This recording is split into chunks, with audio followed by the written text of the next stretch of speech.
नमस्कार। आज हम बात कर रहे हैं इसबगोल की। ये एक ऐसी चीज है जो शायद कई घरों में मिल जाती है, हाँ, बिल्कुल, पर ज्यादातर लोग इसे शायद सिर्फ कब्ज से जोड़ते हैं। सही बात है।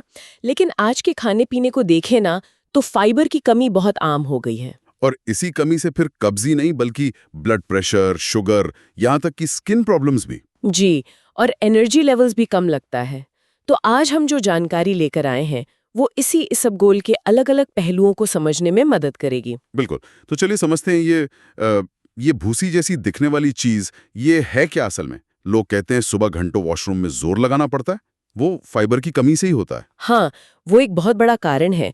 तो इसबगोल, जिसे अंग्रेजी में सिलियम हस्क कहते हैं, ये प्लांटेगो ओवाटा नाम के एक पौधे के बीज के ऊपर का छिलका होता है। अच्छा, छिलका। हाँ, छिलका। और इसकी सबसे खास बात है पानी सोखने की इसकी क्षमता। पानी सोखना। जी, जैसे ही इससे पानी मिलता है ये फूल जाता है और एक गाढ़ी जेली जैसी चीज बन जाती है। अच्छा, तो ये फूलना ही है इसका सारा कमाल। हाँ, कह सकते हैं। इसमें ना दो तरह के फाइबर होते हैं। एक होता है सॉल्युबल, मतलब घुलनशील। घुलनशील। हाँ, जो पानी में घुलकर एक जेल जैसा बना देता है। और ये जेल फिर खून में शुगर और कोलेस्ट्रॉल को धीरे धीरे रिलीज होने में मदद कर सकता है। ओके, और दूसरा? दूसरा है इनसॉल्युबल, यानी अघुलनशील फाइबर। ये पानी में घुलता नहीं है, ये बस आंतों में रहकर पानी और वेस्ट मटेरियल को सोखता है, जिससे मल भारी बनता है। और फिर पेट आसानी से साफ हो जाता है। बिल्कुल। और मजे की बात यह है कि यही एक चीज दो बिल्कुल उल्टी समस्याओं में काम आ सकती है, कब्ज में भी और दस्त में भी। हैं? ये कैसे? एक ही चीज दोनों में? हाँ, बस लेने का तरीका अलग है।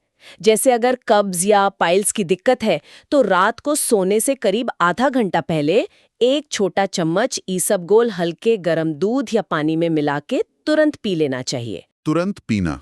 क्यों? क्योंकि वो फूलता है ना। अगर रखेंगे तो वो ग्लास में ही गाढ़ा हो जाएगा। तो पीकर ये अंदर जाके मल को नरम और भारी बनाता है, जिससे वो आसानी से पास हो जाता है। अच्छा, और अगर दस्त लगे हों, लूज मोशन? तब तरीका बिल्कुल अलग। तब एक चम्मच इसबगोल एक कटोरी दही के साथ लेना है। दही के साथ? हाँ, दही के साथ या फिर सादे पानी के साथ भी ले सकते हैं।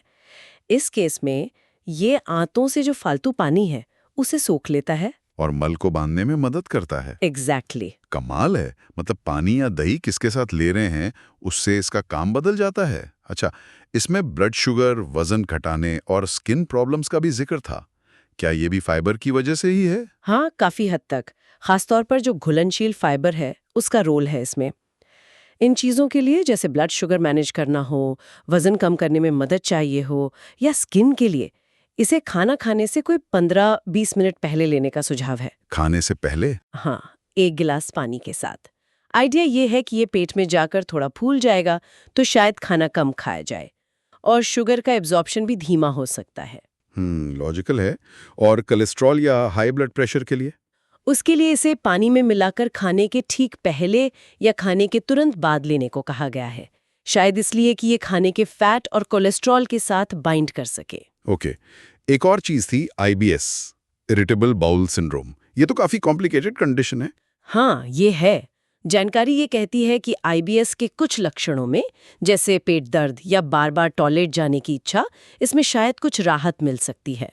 शुरुआत में रात को सोने से आधा घंटा पहले एक छोटा चम्मच हल्के गर्म पानी के साथ लेने को कहा गया है। लेकिन हाँ, आईबीएस के लिए डॉक्टर की सलाह लेना बहुत जरूरी है। ये सिर्फ एक सपोर्टिव चीज हो सकती है।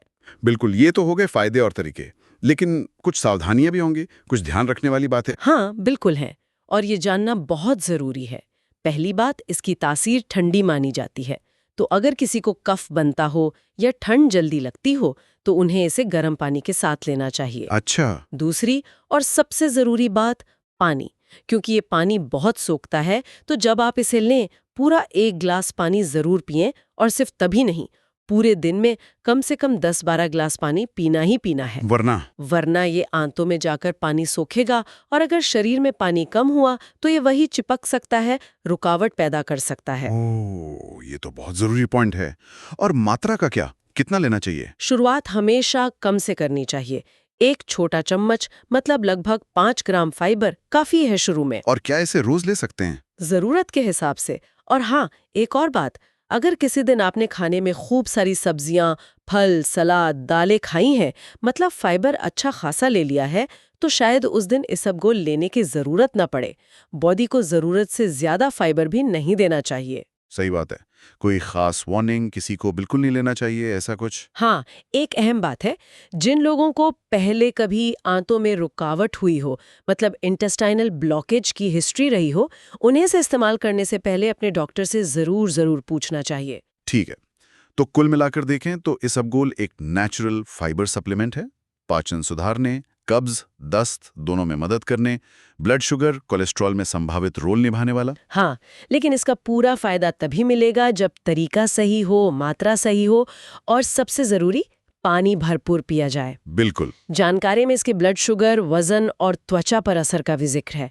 ये सोचने वाली बात है कि क्या ये सारे फायदे सिर्फ इसमें मौजूद फाइबर की वजह से ही हैं, या इस मामूली से दिखने वाली भूसी में कुछ और भी गुण छिपे हो सकते हैं जिन पर शायद अभी और ध्यान देने की जरूरत है। ये वाकई एक दिलचस्प सवाल है। हो सकता है इसमें फाइबर के अलावा भी कुछ हो। इसी सवाल के साथ आज की ये बातचीत यहीं रोकते हैं।